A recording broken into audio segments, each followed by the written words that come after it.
आज हम पढ़ेंगे मैग्नीफिकेशन। मैग्नीफिकेशन का मतलब होता है बढ़ाना, बढ़ा के दिखाना। Extent to which image of an object is magnified with respect to object. Extent to which image of an object is magnified with respect to object.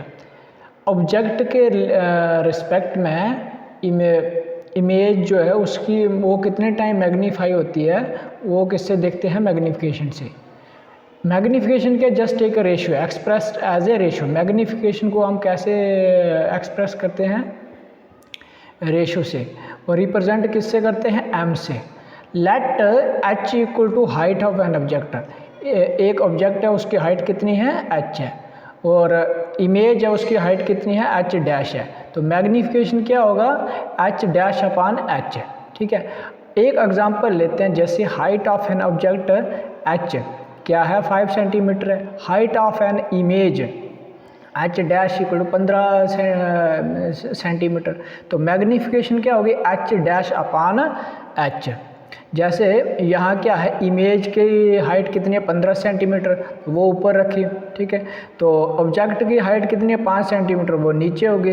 तो सेंटीमीटर सेंटीमीटर कट गया, 5 एकम 5, 5 ने 15, 3 अपान 1 इक्वल टू 3। तो यहाँ centimetre centimetre cut गया। तो इसलिए magnification का कोई यूनिट नहीं है। ये बताता है कितने टाइम मैग्नीफाई हुआ, कितने टाइम बढ़ा के दिखाया। जैसे यहाँ हाइट, ऑब्जेक्ट की हाइट कितनी थी? 5 सेंटीमीटर थी। ठीक है, मैग्नीफाई करके 15 सेंटीमीटर हो गए।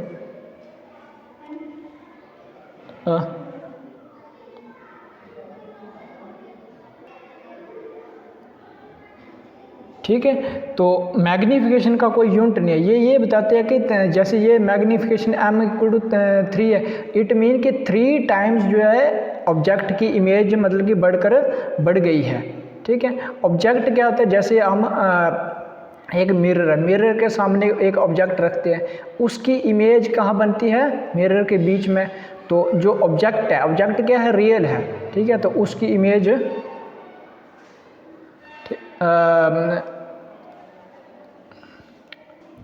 ठीक है, तो इमेज को कितना मैग्नीफाई किया, मतलब कितना बढ़ा के दिखाया, तो वो हो गया मतलब कितने टाइम? 3 times 4 times. जैसे यहाँ कितना है? 3 टाइम्स बढ़ा गया, बढ़ के दिखा रहे हैं। तो इस यहाँ मैग्नीफिकेशन कितने हो गए?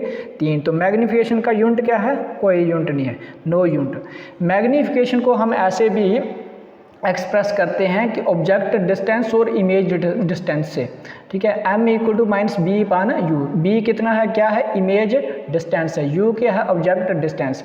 ऐसे एक एग्जांपल लेते हैं। जैसे ये एक मिरर है। ठीक है, ये प्रिंसिपल एक्सिस है, इस पे कोई ऑब्जेक्ट रखी है। ठीक है, ऑब्जेक्ट मिरर से कितने दूर है? ये है ऑब्जेक्ट डिस्टेंस। मिरर से कितने दूर ऑब्जेक्ट रखी हुई है, वो हो गया ऑब्जेक्ट डिस्टेंस। मिरर से कितने दूर इमेज बनी, वो इमेज डिस्टेंस हो गया। ठीक है, तो अगर हमें ऑब्जेक्ट डिस्टेंस और इमेज डिस्टेंस के हिसाब से अगर देखना हो तो मैग्नीफिकेशन क्या हो गया? m equal to minus B upon U. ठीक है, ऑब्जेक्ट को हम हर बार प्रिंसिपल एक्सिस के ऊपर ही रखेंगे, तो ऑब्जेक्ट की हाइट जो वो पॉजिटिव ही होगी। ठीक है, क्योंकि ये प्रिंसिपल एक्सिस के ऊपर है, ये प्रिंसिपल एक्सिस है, इसके ऊपर जो भी हाइट होगी तो वो पॉजिटिव ही होगी। आगे है कि इफ़ इमेज इज वर्चुअल। अगर इमेज वर्चुअल होगी तो इमेज की हाइट क्या होगी? पॉजिटिव। वर्चुअल जो इमेज होती है वो इरेक्ट होती है। इरेक्ट मतलब उल्टी होगी। जैसे ये हाइट है। ठीक है, ये ऑब्जेक्ट ऐसे रखी, इसकी इमेज उल्टी बन गई, तो ये हाइट जो है वो उल्टी है ना, प्रिंसिपल एक्सिस के नीचे है। तो इसलिए ये हाइट क्या रखेंगे हम? नहीं, ये वर्चुअल है। वर्चुअल जो इरेक्ट हो गए। ठीक है, तो ये इरेक्ट मतलब कि सीधी होगी। ठीक, तो इसमें पॉजिटिव ही रखेंगे। अगर इमेज रियल है, ठीक है, रियल है, तो उसकी इमेज जो है रियल हमेशा इन्वर्टेड होती है, वर्चुअल इरेक्ट होती है। वर्चुअल की इमेज प्रिंसिपल के ऊपर एक्सिस के ऊपर ही बनती है। इरेक्ट का मतलब सीधा, इन्वर्टर हो गया उल्टा। उल्टी होगी तो हाइट जो वो नेगेटिव लेने पड़ेगी, क्योंकि हाइट जो है अब प्रिंसिपल एक्सिस के नीचे आ गई। अगर प्रिंसिपल एक्सिस के ऊपर कोई ऑब्जेक्ट होगी तो उसे पॉजिटिव लेंगे, अगर नीचे बनेगी इमेज तो वो नेगेटिव लेंगे। जैसे वर्चुअल इमेज है तो वो इरेक्ट ही होती है, तो उसकी इसलिए हम हाइट क्या लेते हैं, उसकी पॉजिटिव लेते हैं, ठीक है। और रियल होगी तो वो नेगेटिव ही होगी। अभी आप देखना है कि अगर मैग्नीफिकेशन नेगेटिव होगी तो हमें पता चल जाएगा इमेज कैसी है, रियल है, ठीक है। जैसे मान के m इक्वल टू मान लीजिए माइनस आ गया 10, ठीक है, इट मीन इमेज कैसी है, रियल है। अगर m इक्वल टू -5 आ गया, ठीक है, मतलब तो इट मीन इमेज कैसी है, वर्चुअल है, ठीक है। तो कोई भी जैसे मैग्नीफिकेशन हम निकालते हैं तो अगर मैग्नीफिकेशन के साथ माइनस लगा होगा तो आपको आइडिया आ जाएगा कि ये कौन सी इमेज है, रियल है। अगर पॉजिटिव होगा जैसे यहाँ तो वो कैसी होगी, वर्चुअल इमेज होगी, ठीक है। Thank you.